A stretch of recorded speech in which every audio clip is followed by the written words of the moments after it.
Please be seated. Palihog, manglingkod. Nindot kayo ang lyrics sa atong kanta nga I offer my life, all that I have, all that I am, and all my future. O moingon ta Lord, dili ko magbuot Lord. Ikaw ang magbuot.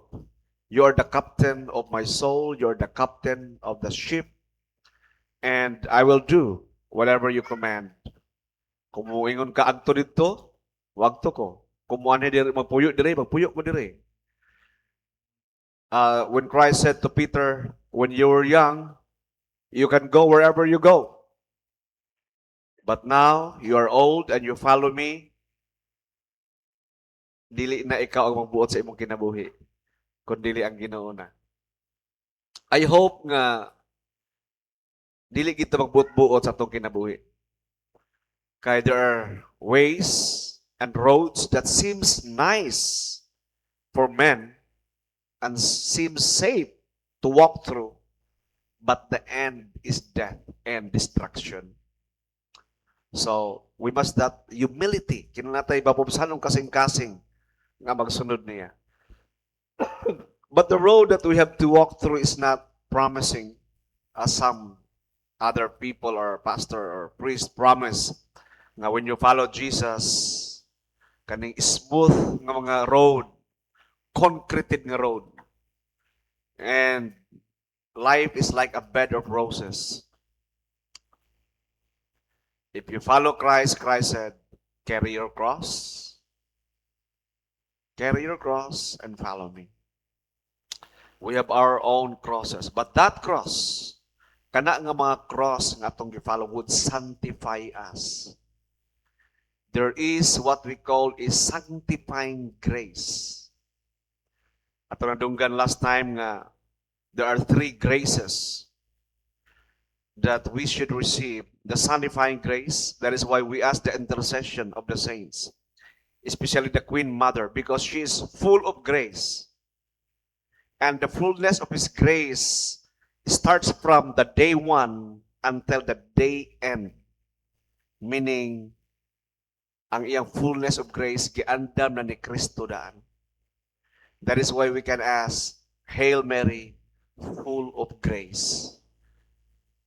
The Lord is with thee, and blessed art thou among women, and blessed is the fruit of thy womb, Jesus. And our response is, Hail Mary, Mother of God, pray for us sinners, now and in the hour of our death.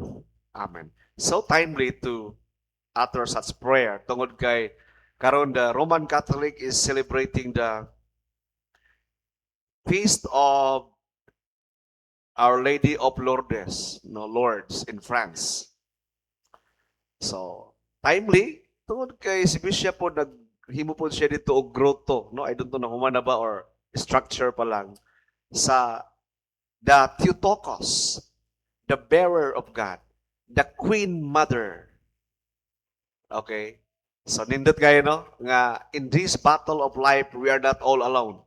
Niining sangka sa kinabuhi, niining atong paglawig, wa ta nang inusara. Anaa ang mga santos nag-cheer sa imo. Kaya di mo na, gamay na lang. Di ba?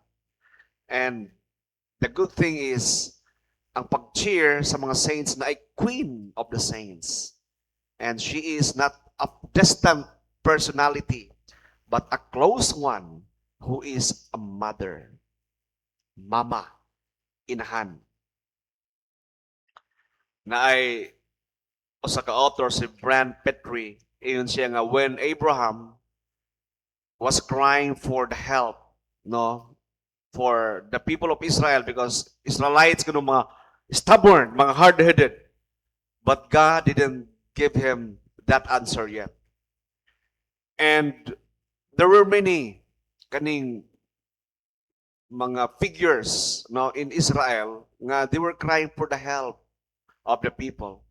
But when Rachel, the mother of Joseph, the mother of Israel, cried before the Lord, God answered him because she gave birth to her children. Tungod kay siya ang nanganak. That is why the intercession of the mama, your mother, kamo mga inahan, kung imong i-intercede ang imong mga anak, you will pray for your sons and daughters, for your children. It's so powerful. But there is also account in the Bible wherein, I think Raphael or Gabriel was delayed because the king of Persia halted or tried to impede him. And Michael was released to help him and deliver the message to Daniel, I think. Prophet Daniel.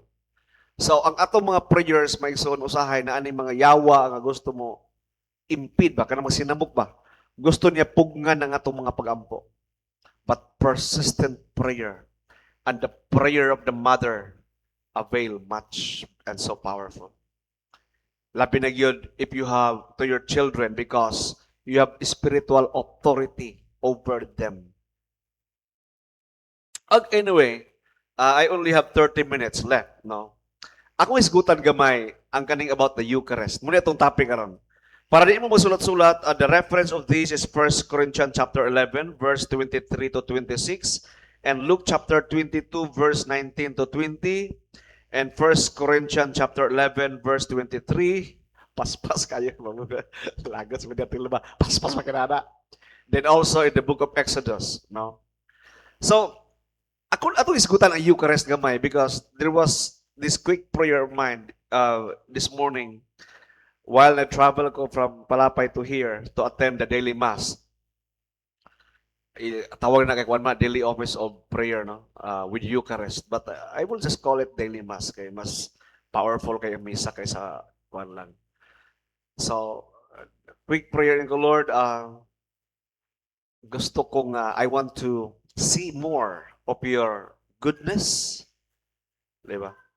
Then see and to have our relationship deeper and wider, as well as the Holy Mother and the Eucharist.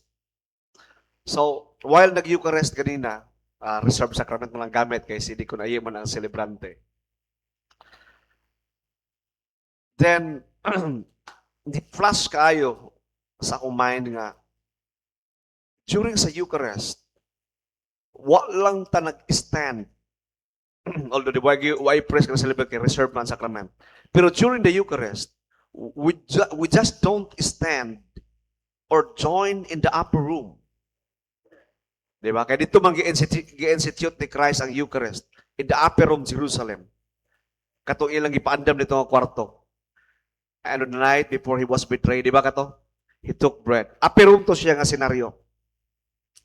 In fact, dahang kay panghitabo sa upper room. No, katong nang lock sila, di ba katong nag-resurrect nabanaw si Kristo, diyan nang lock sila. O diya ingon si Tomas, unless I touch the mark of the nail on his finger and his side, I will not believe. Upper room to ang mga senaryo panghitabo. So sa upper room, katong pagpikas ni Kristo sa tinapay, during Eucharist, kita nga katawhan present. But the event was not only occurred in the upper room. We are also present at the foot of the cross. Unsa ang Father? Unsa ta omnipresent? Ginoo ra may omnipresent? Present ta sa upper room? Present pagita sa foot of the cross? Yes. And that is not heresy. That is not my notion. That is the mind of the early fathers. Because what transpired in the upper room and on Calvary is just one continuous event. Isa ra to kapag hitabo.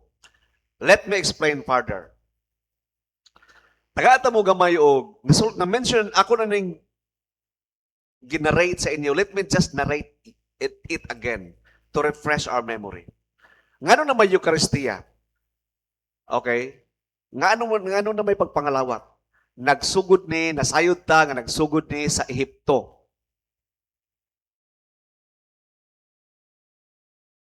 In fact, before Egypt, there was Isaac.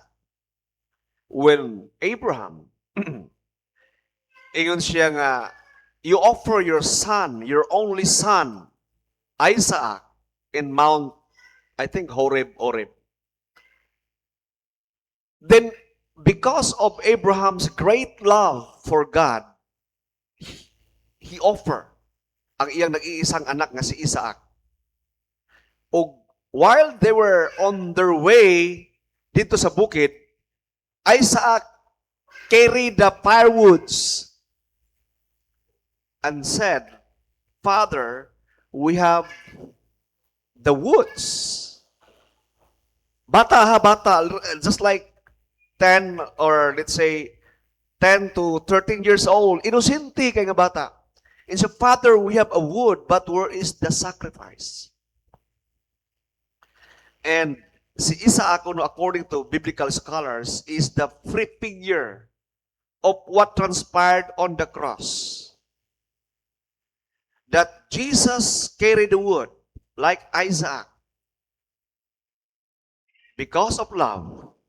Although si Isaac wa maging sacrifice, di ba? Kato si Abraham, di ba? When he was about to strike the dagger on his chest, and the angel said, Stop, Abraham, I am convinced that you really love God. But the true sacrifice occurred or happened on the cross. Tungod kay the new Isaac, Jesus of Nazareth, carried the wood, and he is the sacrifice. Now, fast forward in Egypt. 9 plagues occurred in Egypt. Kay 10 matutanan. Ang ika-10 is the death of the firstborn son. For the people of Israel to be spared from the angel of death, they have to make a sacrifice. Sacrifice. O ngayon dito nga, you have to slaughter a lamb, karnero. Okay? The karnero must be 1 year old. 1 year old nga lamb, dili sheep, lamb, nati. Then, ang imong dugo, ibutan mo sa doorpost, sa poste. Then, you have to eat. Then, if you belong to a small family, you have to invite the bigger family or to a small family, join together just to consume all the roasted lamb. You have to eat. You cannot leave Egypt unless you eat. Muna nga, there's no true worship in the church unless we eat. So, ato lang gan, nag-jam lang ko na. And the angel of death was released. And when they see blood on the doorpost, it will just pass over. Musaylo lang siya. All the firstborn male, including animals in Egypt, patay. But the people of Israel were spared. Wa sila namatay. Tungod sa sacrifice. Og niingon ang Ginoo, not Kristo, through the mouth of Moses, you have to celebrate the Passover. That is why the biggest celebration in Israel, even until now, is the Passover celebration. Ang ilang celebration, sa dihang tuwa sila sa Ehipto. And they sacrifice animals. They pour out the blood of the animal through the high priest, and they ate the lamb. But God nag-promise ang Ginoo, nga I will send my son who is a true offering. Iyon siya, giluod na kuno siya sa mga sakripisyo ng baka, mga karnero. And finally, God the Father sent His Son to end the sacrifice, to give a real meaning of that sacrifice. So, dili na ang Israel supposedly mag-celebrate o Passover tungod kay ang tinuod nga sakripisyo niabot na nga mao si Kristo. That is why there is one account in Egypt when they murmur against God tungod kay nagbalik-balik ilang pagkaon nga mana pamahaw, mana paniadto, mana panihapon, the bread of the angels. Instead, wala gi karne diha. Diba? And there was a quail. Hindi pa ulanan silang karne. But because God was so mad at them, He sent snakes. Di pamaak sila sa bitin. In the land of Paran. And they died from snake bites. Unsay gibuhat sa Ginoo? And say you have to make a bronze snake. So you have to make a pole, usa ka plug pole. Unya dito sa taas na dito ang bronze ka snake. Nga drawing lang ba nga bronze. Then the people would just look at it and they will be healed. So unsay nahitabo ni Kristo? When we all died, sadyang mamatay tang tanan, we just look at the cross and we will be healed. And kanang ato gibuhat nga Eucharistia is the celebration of the Passover. Mobitaw ingon ta, hallelujah, Christ our Passover is sacrificed for us. Muna siyang pasabot, nibalik na dito sa Ehipto nga panghitabo. But the requirement was, you can only leave Egypt when you eat the lamb. May soon, mabuhi lang ta kumukaon kita.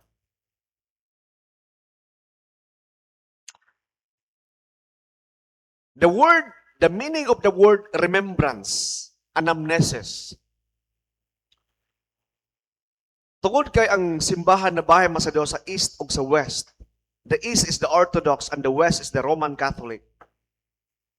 And we are the product of the Roman Catholic, ang CEC dirita, 15th century. Diba? But because of the grace of God, tungod kay natay apostolic succession, putol ba to sila? Because of the apostolic succession, we are linked back to that lineage. By the laying of the hands of the apostle, all the way down to early fathers and all the bishop. And we have that blessing. But anyway, East and West schism. Ang Eastern Church, they believe that the anamnesis for them, remembrance is making the saving event present. So ang panghitabo dito sa upper room o ang panghitabo dito sa Kalbaryo, gidala diri present. Pwede ba gud Father lisod kini nga pagtulod ng Father oy. Sa dalon kay present nga first century man to. Mabitaw nga nagitawag na to nga God created a trinity of creation, matter, space, and time. The trinity of creation that we, during in this table, we are not governed with matter, space, and time. Ang panghitabo sa una sa first 33 AD, okay, hapit naman mamatay si Kristo, 33 naman yung edad. 33 AD, nahitabo kuno present karon, gidala munang anamnesis, remembrance, paghinumdum. Kita ato na nasabtan sa paghinumdum karon mga dumdumon, di ba? Atong dumdumon atong utang, di ba? Dumdumon nato ang mga paghitabo kaniadto katong gipastin ta sa atong mga uy, atong mga kuan, atong gipangulitawhan. Di ba? Kada raman ang anamnesis sa ila is bringing the old to present. That is the Church of the East belief. But the Church of the West, when I say West, is the Roman Catholic, is more profound. Tungod kay, ang anamnesis nila is,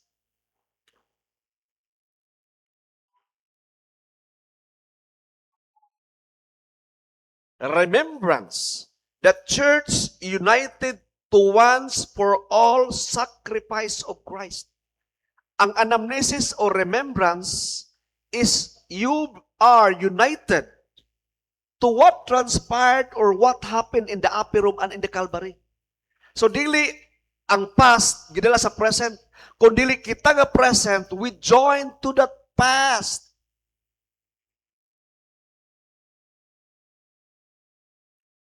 Ang pauta na magic na pader, dili. Because kanang the pouring of the water bitaw. By the mystery of this water and wine, may we come to share the divinity of Christ who humbled himself to share in our humanity. by the mystery of His water and wine, may we come to share the divinity of Christ, that we may become like Christ, who humbled Himself to share in our humanity. That is why, ang panghitabo diha, dili lang naingon nga nagsaligtas atong flesh. Tungod kay ang Diyos, He is not God of space and time. Ang nahitabo karon, og nahitabo sa katapusan, og nahitabo sa primero, pananaw sa Diyos, isara na. Kita, we need markers. 1997, 1978, 2000, year 2000. Kinala na yung marking of time. Kaya nga naman, we are human. We are so limited. Our flesh, our senses are so limited. God is not governed with time. He saw, He see the past, the present, and the future already. Nothing is surprising to Him. Walay kanang makurat ang Ginoo ba? Kita ra ba kurat? That is why naa sa ilang CCC kanang catechism, no? Catechism na ingon sa ila. The sacrifice of Christ and the sacrifice of the Eucharist are one single sacrifice. Synthesis or synthesis teaching statement. The past is made present to us, that we are joined to the saving event of Christ. May soon ang nahitabo ni ining lamisa. Duha man to kayo na, no? Duha to kayo nung present sa upper room, present sa crucifixion, but at this time when we join ourselves with the Holy Eucharist, present ta diri on this table, tulo na. Present ta on this table, present ta in the upper room, present ta in the crucifixion. One eternal event. That is why ang Eucharist is very powerful.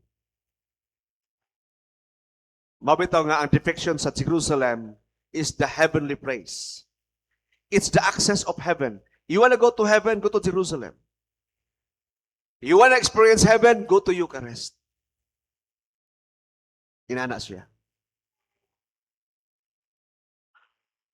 Sa sensorial theological thought, we emphasize the word zakar. Ang zakar is a Hebrew word meaning bringing the present to the past. Bringing the present kita, nga mga faithful, mga manimbahay, we bring the present to the past. So zakar in Hebrew is very related to the belief of the Church of the West. And that is what we embrace. Naalay diferensya gamay tungod kay the Church of the West, the Roman Catholic, they believe in kanang transubstantiation, that the Eucharistic bread becomes the substance itself, the body of Christ.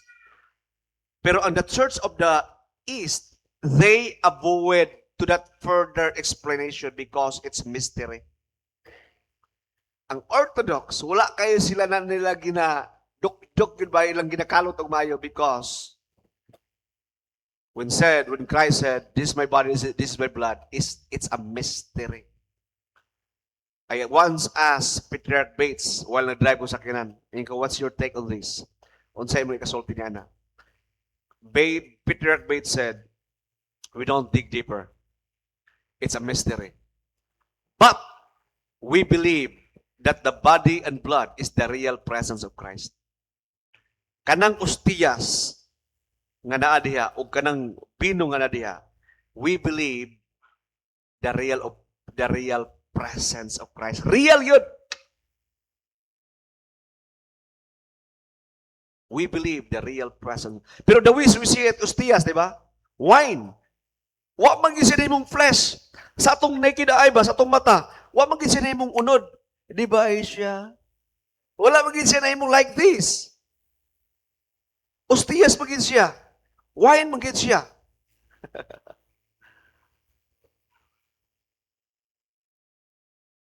Wa magid siya nag-transubstantiate. Mabi daw the mating, the mating ba of or the romance, murag Valentine's, the romance of the East and the West is so rich. Tungod kay God honors both faith. I tell you why. Daghan kayo mga miracle nga ang ordinary ostias. I cannot just manalimot lang ko. Usa ka saint. I think Padua. There was a challenge of a pagan Nga tinuod bagyo daw kuno ang ostias is the body of Christ. Then the pagan said, okay, let's make a challenge. Kung ang kana imong animal, kana imong kabayo, ingon si, kuan ba, si Anthony of Padua, Italy. Mubow down gali niya siya sa ostias. Mubow down ba? When I raised the host, consecrated host, pamubow down gali imong animal, then you should be convinced nga this really, ingon siya, that's insane. Imposible wala. Ako, tagiyan ko animals, di ba? Akong mananap, ako kabayo. Hindi mo bow down siya. So they made a challenge. Nagpalayo si Padua and he raised the consecrated bread. And the horse came closer, very close to him, and bowed down. And na-convert siya. He convert to Christianity. O daghan pa kayo mga Eucharistic miracle nga nay usa ka portion nga nakita nila na preserve nila ang blood of Christ, or body of Christ. And then they found out nga there is no X chromosome. Wala siya chromosome sa lalaki. X and Y chromosome, mag-mate na siya, di ba, mahimong human being. Kung taas siya og Y chromosome, tendency may mo babae. Pag taas siya X chromosome, may mo lalaki. The Eucharistic element has no X chromosome. According to science, gibutang nila silang microscope. And they found out that that very body, that very host, nakita nila nga it is a flesh of a Jew. Ilan na ka-powerful ang science. Kalay-kalay imong laway, ibutang na imong laway sa kuan, ilan na culture. Makita may bawa ng imong kaliwat asa kang race. Pila imong dugo nga Chinese, pila imong dugo nga Pilipino, pila imong dugo nga Amerikano, ibawan tanan, laway lang. Buhok pod. So don't be surprised ganun resulta ko dani. Now they found out nga ang katong consecrated host is a flesh. Unod ba unod? Flesh of a Jew. Hudyo. Unsa man si Kristo di ay? Negro, Amerikano, Hudyo. Di ba Hudyo man? Now, the miracle is this. The flesh of a Jew, and that flesh is from a heart of a Jew. Dili lang siya unod, kundili parte siya sa kasing-kasing katong nga flesh. So Christ is not just giving His life. He gave His flesh and His heart. No Y chromosome. No X chromosome. Because Christ doesn't have earthly father. He only have earthly mother. And by the power of the Holy Spirit, Mary conceived without earthly father. Mao na siya. Di ba nindot? God honors their faith. All baptized Christians who affirm the real presence of Christ in the Holy Sacrament are invited to receive Holy Communion. Muna atong basahon di ba sa una, nawala naman karon. All baptized Christians kanang labi na manimba diri nga dili mga CEC, mga guest ba. That is why we recite that word, all baptized Christian who affirm the real presence of Christ in the Holy Sacrament. Baptized lang are all invited to receive the Holy Communion. Sa Roman Catholic, you are not invited. Nayo sa kapari, diya sa JCC. Ako giduol yun. Yung Father, what if somebody would line up and ask for Eucharistic bread? Who doesn't belong to Roman Catholic? No. He said, no. Matik ito bag yun? No. Jesuits to. Kung dili Roman Catholic. Because their food is only for the Roman Catholic. The food for the Roman Catholic, the body and blood, nga ginaluto, ginahimo by the mystery of this bread and wine, di ba? Ginaluto nila is only for the children, for their communion. Pag Orthodox ka, I think, inanagyapon sila. Pag CEC, you are all invited. Wala na to gihikaw si Kristo tungod kay wa niya gihikaw ang iyang kaugalingon.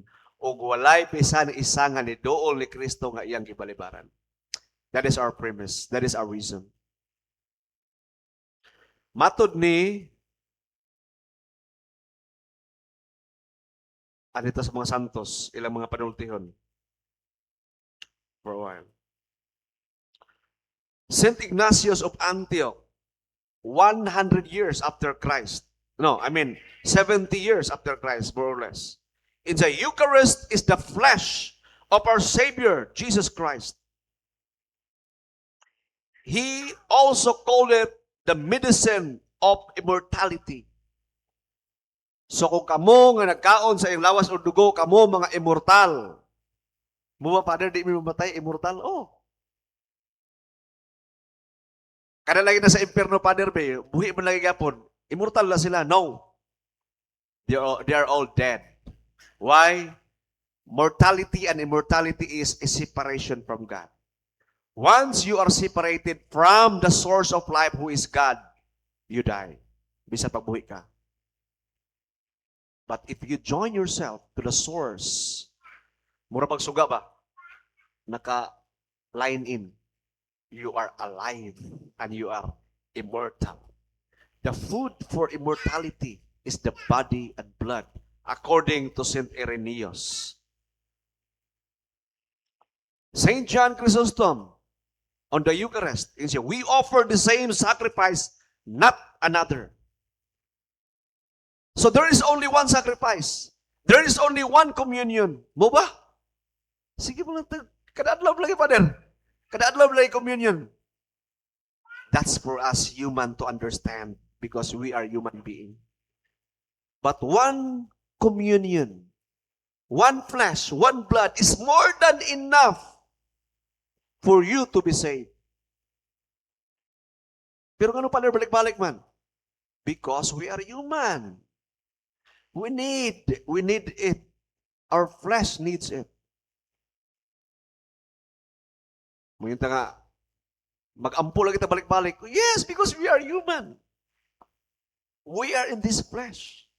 We are not perfect yet. We are all imperfect. By eating the body and blood of Jesus constantly, we become like Him. And we are on our road to perfection.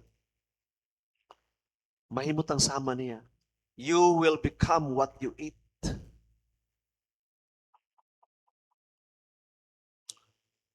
Saint Basil the Great, ingon siya, we offer memorial of his saving passion. Saint Thomas of Aquinas, the Eucharist is the memorial of the Lord's passion. And he said further, O sacred banquet in which Christ is received. Sacred banquet in which Christ is received. Maigsoon, we can participate the Passover in the Calvary by eating of the lamb, and by participating the Passover meal in the upper room. We can participate sa Passover feast nga mao dito sa cross nga hallelujah, Christ our Passover is sacrificed for us. That dili na ta pwede na mamatay tungod kay nikaon na ta sa iyang lawas ug dugo. we can only participate by eating the lamb. And we can only participate in the upper room if we join ourselves with brothers and sisters. If there is no real sacrifice, it's incomplete. If there is no eating, it's incomplete. Complete as well. Kung walay sakripisyo, walay nahitabo dito sa cross, wa lang. Mura ka lang nagsugba og karne pero wa ni mga kaon. Kay mo man tong pagsugba, mo man tong sacrifice sa cross. And if there is no eating in the upper room, sayang ang sinugba way ni kaon. That is why what transpired or what happened in the upper room and what happened in the Calvary and what happened on this table is so important because with saints, think of this. Kanang naglinya mo sa Eucharist, mag-receive mo sa iyong body and blood. We are with the saints. Mother Teresa, nagtindog abay sa imo. Saint Padre Pio, Saint John Chrysostom, Mateo, Mark, Luke, John. Abay nimo. Di lang nato na makikita. But the gate of heaven is open during Eucharist. Maigsoon, ako nang i-share tungod kay I want your faith to be deeper and wider in this sense. Nga atong pagtuo sa Eucharistia mulawom og mulapad. Nga atong gibuhat dire, lawom kay ni kahulugan. Balik ni sa Ehipto. Paingon sa Kalbaryo, paingon sa Apirum, paingon diri o ang nahitabo diri atong giisa dito sa 33 AD because there is only one eternal sacrifice, one eternal event in the upper room ug ni continuous dito sa Calvary.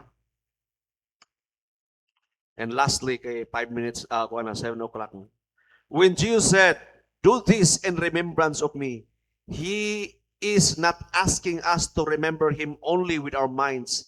He is inviting us into His sacrifice. At the Eucharist, we stand in the upper room, we stand at the cross, and we stand before the throne of heaven. We are surrounded with the clouds of witnesses, with the saints. Christ gave His body for us, and we offer our lives back to Him. Christ said, "Imitate me, follow me." Kung iyang gi-offer ang iyang kaugalingon, Christ inviting us to offer your life also to Him and to your brothers. How? Hukasi ang ilang mga tiil. You wash your brother's feet. This is why the Eucharist is the center of church life because it is Christ Himself. Not repeated, not symbolic, but one eternal sacrifice given to the life of the world. I hope nga tayo nakatunan and announcement